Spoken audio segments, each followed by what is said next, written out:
Salam sejahtera. Terima kasih kerana bersama dengan saya di Nazilin Unity Channel.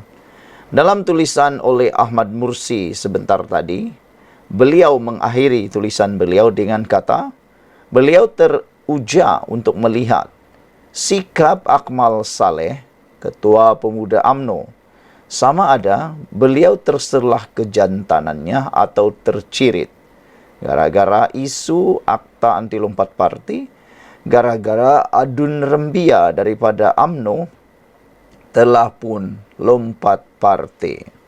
Jadi sebab itulah, apa pula jawab Akmal Saleh apabila adun rembia pindah parti PAS? Ini komen Akmal Saleh, Ketua Pemuda UMNO. Beliau kata, beliau mempersoalkan pendirian PAS dan Perikatan Nasional. Ketua Pemuda UMNO, Dr. Muhammad Akmal Saleh, mempersoalkan pendirian pemimpin PAS dan Perikatan Nasional berhubung isu lompat parti dalam kalangan ahli parlimen dan ahli Dewan Undangan Negeri ADUN.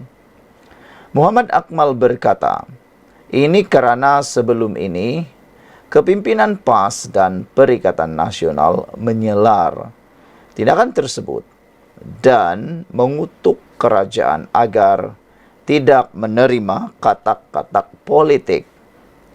Katanya, bagaimanapun apabila berlaku pada parti sendiri, mereka diam 1000 bahasa. Jadi mana pendirian orang PAS? Saya mau tanya kepada pemimpin PAS dan Perikatan Nasional, apakah pendirian kamu tentang katak politik ini? Adakah kamu setuju atau tidak? Kata Akmal Saleh. Jangan bila orang lain kita marah dan kutuk, tetapi bila kena muka sendiri kita sokong pula, kata Akmal Saleh. Sedangkan pemimpin ini perlu ada pendirian, bukan sama macam katak politik ini, ujarnya dalam satu kenyataan menerusi laman Facebook hari ini. Terdahulu, Setiausaha Agung PAS Datuk Seri Taqiyuddin Hassan mengumumkan ahli Dewan Undangan Negeri ADUN Rembia, Datuk Muhammad Jailani Khamis menyertai parti itu secara rasmi. Menurut Taqiyuddin, keahlian Muhammad Jailani yang juga wakil rakyat UMNO itu diterima pada 10 Jun tahun lalu.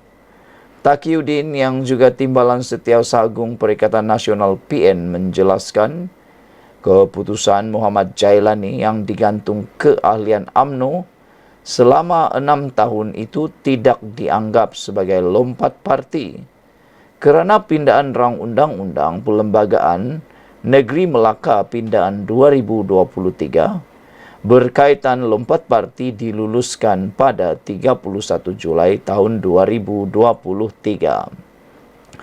Tambah Muhammad Akmal, pemimpin perlu bekerja untuk rakyat, bukan hanya demi kepentingan diri sendiri sahaja, kata Akmal lagi. Apabila kita membenarkan ada lompatan sebegini, rupa akhirnya apa nak jadi dengan negara ini? Cukup-cukuplah menyusahkan rakyat yang berada di bawah, jelas Akmal Saleh lagi. Jadi itulah jawapan Akmal Saleh tentang isu lompat parti ini. Sekian untuk kali ini. Jangan lupa tinggalkan komen anda, tekan butang subscribe. Bye-bye. Salam sejahtera. PAS ambil katak akhirnya. Ini ulasan yang paling panas dan pastinya yang anda tunggu-tunggu dan cari. Adanya adun rembia ini tidak menambah. Tiada pula tidak ada apa-apa yang kurang. Ibaratnya adun rembia ni, bagi percuma pun orang akan reject. Kalau anda kenal betul siapa itu adun rembia, pastinya anda pun tak kepingin nak terima adun rembia. Saya tidak ralat, cuma tersenyum. Lucu dengan hukum hakam PAS yang berubah-ubah. Adun rembia ni awal kerjayanya adalah adun dalam PKR pada tahun 2018. Kemudian umum jadi bebas pada tahun 2020. Kemudian sertai UMNO pada tahun 2021. Selepas itu, digantung 6 tahun kerana berkempen untuk Perikatan Nasional pada tahun 2023. Hari ini katanya telah menyertai PAS. Cuma teknik backdated keahlian kononnya lulus sebelum Undang-Undang Tubuh Melaka dipindah, agak melucukan. Dan sebentar tadi beliau telah pun mengatakan punca beliau bersama dengan PAS. Beliau kata beliau bersama dengan PAS untuk sama-sama susah, sama-sama senang dengan rakyat. Alasan itu cukup dangkal. Kenapa sejak tahun 2020 telah melakukan perkara lompat parti? Kalau benar nak sama-sama senang, sama-sama susah. Itulah orang kata nak cari tempurung untuk berpaut. Keahlian UMNO adun ini digantung, bukan dipecat. Hanya hak-hak dia sebagai ahli digantung. Sementara hingga tamat tempo. PAS kira dengan ambil individu seperti ini akan menambah kekuatan. Saya tersenyum. Kerana yakin satu masa nanti PAS akan gigit jari. Jika kawan-kawan ditanya siapa sebenarnya Adun Rembia ini, satu sahaja kata kunci yang biasa keluar, yaitu emotional unstable. Pelatnya boleh berubah-ubah dalam sekelip mata. Begitu juga peliknya politik beliau. Semasa akta lompat parti digubal, PN PAS sebolehnya mahu wujudkan kelompangan untuk membolehkan mereka memancing dan bermain-main dengan katak politik. Kelompangan itu yang memerangkap mereka sendiri dalam kes 6 ahli parlimen. Setelah Tuan Guru Nik Aziz meninggal dunia, PAS semakin dekat dengan politik Machiavelli, matlamat menghalalkan cara yang disadur dengan doktrin agama. Semasa polemik 6 ahli parlimen di parlimen, saya awalnya berasa lega melihatkan ahli parlimen PN PAS berbahas sampai terkeluar anak tekak, berhujah bahawa perbuatan lompat parti adalah perbuatan hina. Saya fikir negara kita dah berubah dan semua sepakat menolak amalan itu. Tapi itulah PN PAS. Mulanya haram, kemudian halal langkah Sheraton, kemudian haram 6 ahli parlimen, kemudian halal semula dengan adanya Adun Rembia, kemudian nanti haram semula. Kita tahu sudah plot ceritanya, akan berpusing-pusing sehingga mereka puas. Bila PAS keluarkan fatwa berkait hal politik, itu bukan hukum agama sebenar. Itu hanya mainan PAS menunggang hukum agama. Kali ini saya teruja untuk lihat sikap Akmal Ketua Pemuda UMNO. Sama ada senada terselah kejantanannya atau tercirit. Saudara-saudara sekalian, nak tengok jugalah sebenarnya apa sebenarnya reaksi Akmal Saleh. Sekian dulu untuk kali ini. Jangan lupa tinggalkan komen anda, tekan butang subscribe. Bye-bye. Salam sejahtera. Terima kasih kerana bersama dengan saya di Nazilin Unity Channel. Semalam, Ketua Menteri Melaka, Abdul Rauf Yusuf, telah pun memberi satu kenyataan yang pasti telah mencungkil hati Perikatan Nasional khususnya PAS. Apabila Abdul Rauf kata mereka Barisan Nasional UMNO akan rampas semula Dewan Undangan Negeri kerusi Dewan Undangan Negeri Sungai Udang. Katanya sudah waktunya untuk mereka merampas semula. Kenyataan Ketua Menteri Melaka itu disambut oleh Adun Sungai Udang, yang mana seakan-akan terjentik menggelupur pula dia. Apabila dia pula kata dengan penuh bongkak dan sombong. Dia kata, tak guna berkokok, adun Sungai Udang cabar. Ketua Menteri segera bubar Dewan Undangan Negeri Melaka. Hebat juga adun Sungai Udang ini. Baru Ketua Menteri Melaka kata mahu rampas, dia sudah menggelupur, terseksa nampaknya. Adakah itu petanda bahawa beliau ini tak tahan kuat, tak tahan uji, sehingga dia pula cabar Ketua Menteri segera bubar Dewan Undangan Negeri Melaka? Apalah yang nak jadi dengan anda ni, adun Sungai Udang ni?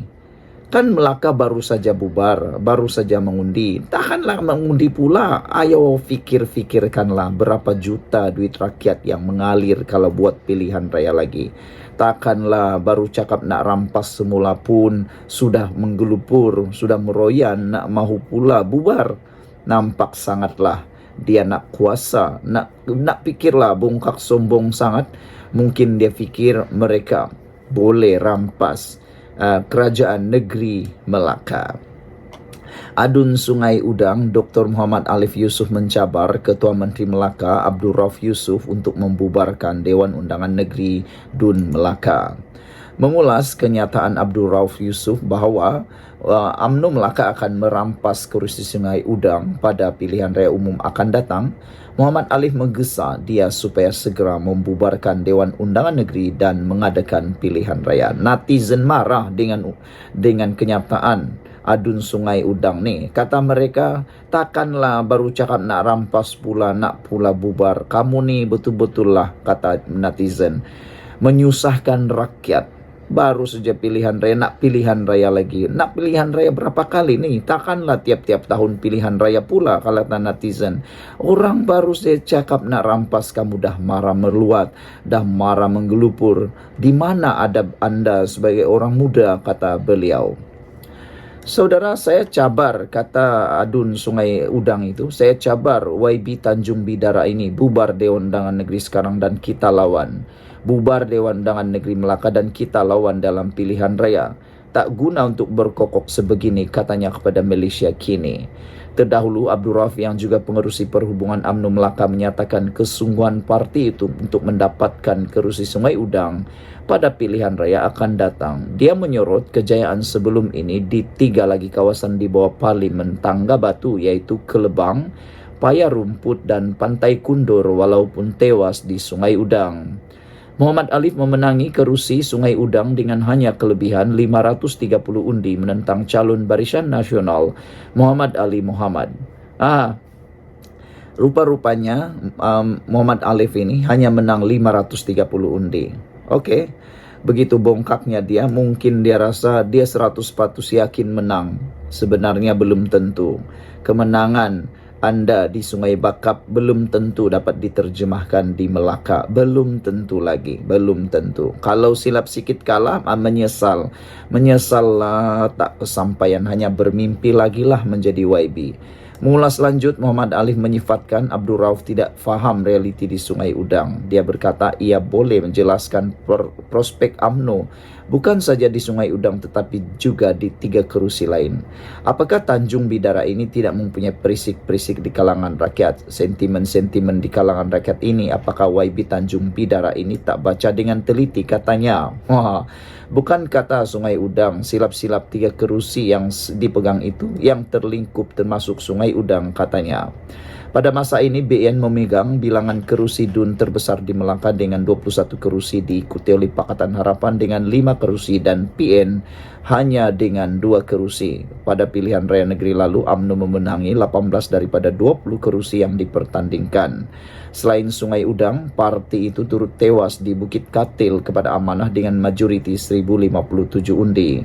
Bersatu bertanding 15 kerusi dan memenangi kedua-dua kerusi Perikatan Nasional, iaitu Sungai Udang dan Bemban.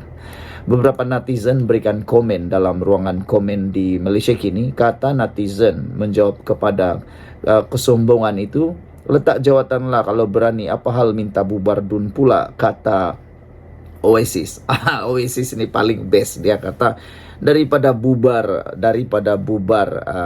DUN Dewan Undangan Negeri Melaka, lebih baik Dr. Alif tu letak jawatan supaya kerusi itu jadi kosong dan adakan pilihan raya. Itu barulah berani, itu baru jantan. Apa pula nak minta bubar DUN, kata mereka. Itu paling pintar lah kan. Itu komen Oasis yang paling pintar. Patutnya itulah yang dibuat oleh Dr. Alif. Dia letak jawatan, buat pilihan raya, baru tahulah kan. Janganlah pula DUN yang dibubar. Apa punya pemikiran begitu, kata netizen. Adun PN mabuk PRK semata-mata gila kuasa, kata Pink Marlin. Rakyat patut sedar, uang dibelanjakan untuk pilihan raya wajar diperuntukkan untuk kebajikan rakyat, bukan untuk parti politik.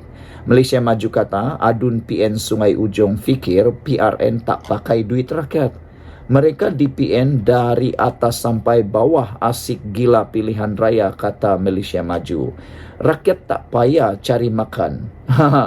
Tiap-tiap malam pergi ceramah politik dan buang masa. Macam ini rakyat dan negara boleh maju ke, kata Malaysia Maju. Begitulah kan, mereka tu kan suka pilihan raya, balik-balik pilihan raya, balik-balik pilihan raya. Itu yang saya cakap tadi dari awal.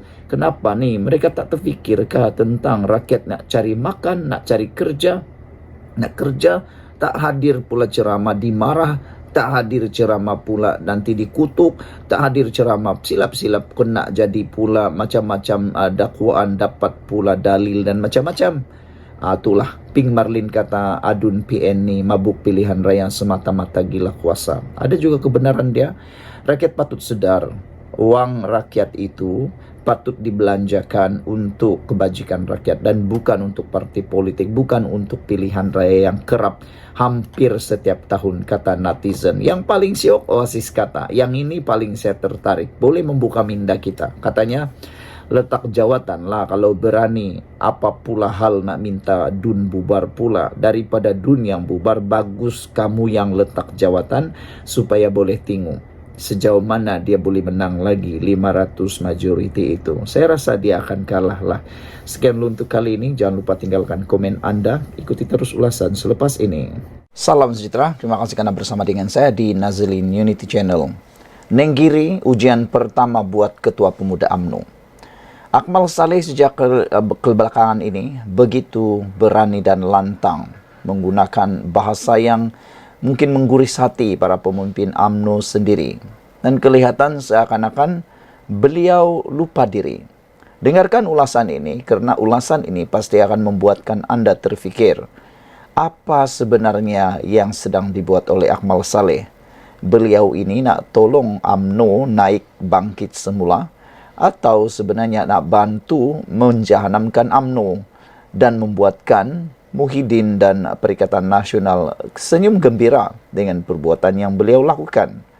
Anda tak puas hati dengan kenyataan itu? Dengarkan ulasan ini, kerana ini mungkin akan membuka minda dan perhatian Anda. Tak lama lagi, undi ataupun PRK Nenggiri akan diadakan. Calon yang dijangka akan diturunkan di sana ialah calon daripada Barisan Nasional UMNO. Adakah Akmal Saleh mampu membuatkan itu menang ataupun mencari pula kesalahan orang lain? Ketua Pemuda UMNO Dr. Akmal Saleh terus agresif menemplak sesiapa yang menegurnya secara baik maupun secara keras, sama ada orang dari luar parti maupun orang partinya sendiri. Dengan wajah bongkak dia terus membidas siapa sahaja yang cuba menasihatinya. Lebih menyedihkan, Akmal menggunakan ayat yang tidak sesuai kepada mereka yang jauh lebih usia darinya, seperti dia mengkritik Datuk Lokman Adam. Akmal mungkin berasa seronok apabila dia mula mengkritik kerajaan perpaduan. Dia mendapat ribuan tanda like dan komen, jumlah yang tidak pernah dikecapinya sebelum ini. Tapi kadang-kadang kita terfikir, Akmal Saleh ini pernahkah membuat kajian siapa sebenarnya yang tanda like dan komen itu? Adakah itu benar-benar akar umbi UMNO seperti yang dinyatakan oleh Akmal Saleh? Ataukah itu hanyalah jelmaan samaran kepada akar umbi UMNO yang sebenarnya adalah daripada Perikatan Nasional yang sengaja hanya mahu mengapi-apikan membuatkan Akmal Saleh terhayal dengan tanda like dan komen itu. Jumlah tanda like dan komen yang diterima oleh Akmal Saleh mungkin tidak pernah dikecapinya sebelum ini. Sebenarnya Akmal Saleh sedang terhayal dengan ujian ini kerana like itu adalah musuh politiknya yang sebenar, yang mengambil kesempatan daripada kelemahan yang ada pada dirinya. Mereka like untuk memberi semangat kepada Akmal Saleh untuk menghancurkan partinya sendiri. Mereka sebenarnya sedang meracuni Akmal untuk membunuh UMNO untuk parti mereka menjadi kerajaan. Akmal Saleh yang baru berusia 36 tahun ini masih muda dan dia sebenarnya adalah pelapis kepada kepimpinan UMNO apabila dia terpedaya dengan Hisamuddin Tun Hussein, Ismail Sabri dan lain-lain yang dianggap sebagai tim B yang hanya mahu menghabiskan sisa-sisa politik mereka sahaja dengan kuasa. Mereka tidak peduli lagi nasib UMNO sebab sudah puas menjadi menteri sama ada UMNO akan mati atau menjadi semakin lemah, tidak dipedulikan asalkan mereka ada peluang menjadi menteri sekali lagi. Sebenarnya perasaan dendam kepada presiden dan gila kuasa membuatkan mereka menghentam pimpinan kerajaan sekarang. Mungkin Akmal Saleh masih muda untuk mengerti semua ini hingga mudah dipengaruhi oleh keadaan tersebut. Saudara sekalian, Akmal Saleh patut mengambil iktibar dan berani berubah. Akmal tiada lagi ketika presiden dan pemimpin tertinggi UMNO di dalam perbincangan mufakat nasional dengan janji bersumpah setia atas nama agama dan bangsa. Bagaimana Perit dianiaya oleh PAS selepas perjanjian itu didustai. Waktu itu Akmal Saleh belum ada lagi. Begitu juga Akmal tidak mengerti betapa pimpinan Bersatu makan hati dengan pimpinan PAS yang tidak memberi mereka jawatan menteri besar di salah satu 4 negeri di Menangi. Malah di kerusi Dewan Undangan Negeri Nenggiri, mereka berhajat untuk mengambil alih daripada Bersatu. Akmal tidak mengerti bagaimana pemimpin-pemimpin profesional PAS disingkirkan dari parti mereka. Akmal tidak mengerti betapa peritnya apabila Zaid Hamidi diminta untuk membubarkan UMNO oleh Mahathir ketika itu. Akmal tidak tahu Anwar Ibrahim, orang yang diserangnya setiap hari itu, sanggup meninggalkan kerajaan PH 1.0 untuk mempertahankan UMNO daripada diharamkan. Akmal tidak mengerti UMNO itu mahu diharamkan oleh Muhyiddin Yassin. Akmal tidak mengerti betapa sakitnya hati pemimpin UMNO pada tahun 2018 apabila ahli parlimen mereka dicuri oleh Bersatu yang diketuai oleh Muhyiddin dengan memberi jawatan-jawatan sebagai menteri. Akmal hanya akan mengerti jika UMNO bersatu dengan Perikatan Nasional, 74 kerusi Parlimen Melayu milik PAS tidak akan diberi kepada UMNO. Akmal hanya akan mengerti di antara PAS, Bersatu dan UMNO, UMNO adalah parti terkecil untuk mendapatkan kerusi ditandingi di kawasan Melayu. Adab dalam parti. Baru semalam, Adun Sungai Udang dari Bersatu Dr. Muhammad Alif Yusuf mencabar Ketua Menteri Melaka Abdul Rauf Yusuf untuk membubarkan Dewan Undangan Negeri Melaka Dun Melaka. Akmal fikirlah sendiri.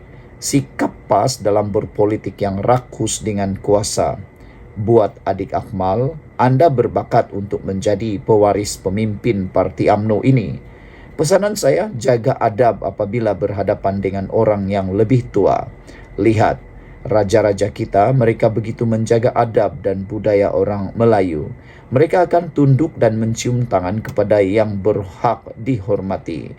Ini adab yang diajarkan generasi terdahulu kepada kita, walaupun mereka yang duduk dalam istana. Jika kita bukan mempertahankan adab kesopanan ini, siapa lagi? Sebagai pimpinan Ketua Pemuda UMNO, kedudukan Akmal seperti naib presiden dalam parti. Adab dan disiplin parti mestilah dihormati apabila berada dalam organisasi. Bukankah selalu diadakan mesyuarat Majlis Kerja Tertinggi UMNO guna saluran dalaman untuk menegur parti anda sendiri dan bukannya menggunakan media sosial? Jika platform media sosial digunakan, Akmal tidak ubah seperti mana-mana TikTokers sampah yang lain. Takkan mahu meletakkan diri anda di situ sedangkan anda adalah antara pemimpin tertinggi UMNO. Jika anda menegur secara terbuka, tempias tetap kena pada pimpinan UMNO sedia ada. Penyokong PAS dan Bersatu bergembira. Jika UMNO semakin lemah, Muhyiddin yang manusia yang paling gembira. Akmal mesti faham formula pecah dan perintah yang diamalkan oleh pengamal politik. Cuba lihat Ketua Punda PAS, Bersatu, PKR, Amanah, DAP, MCA, Gerakan dan lain-lain. Ada mereka mengkritik presiden parti mereka? Tiada. Akmal Saleh saja yang membuatnya. Mereka tidak lakukan kerana faham disiplin parti dan tidak mahu melemahkan parti sendiri kerana tahu diri mereka bakal menerajui parti. Sepatutnya, kelebihan menjadi kerajaan, Akmal gunakan untuk membina kembali kekuatan UMNO. Banyak kelebihannya, UMNO kembali menjadi kerajaan bersama kerana pelbagai jawatan dalam kerajaan dapat kepada ahli-ahli UMNO. Terpulanglah kepada Akmal Saleh untuk berubah atau tidak. Bagi saya, ujian untuk menguji kehebatan Akmal adalah di Nenggiri. Mungkin Akmal lebih selesa ketua pemuda hanya dari UMNO sahaja berkempen di sana. Akmal patut berkampung dan rasai bagaimana berperang dengan pimpinan dan anak-anak muda PAS. Akmal kena buktikan kepada rakyat Malaysia sokongan like di media sosial itu dapat diterjemahkan dalam pilihan raya PRK Nenggiri nanti. Saya tunggu dan lihat kehebatan anda seperti mana hebatnya anda berhujah di TikTok. Semoga Akmal sukses untuk ujian pertama ini. Apa pendapat anda sekalian? Anda suka dengan video itu? Kalau anda suka penerangan tadi, sila share video ini. Kita jumpa lagi.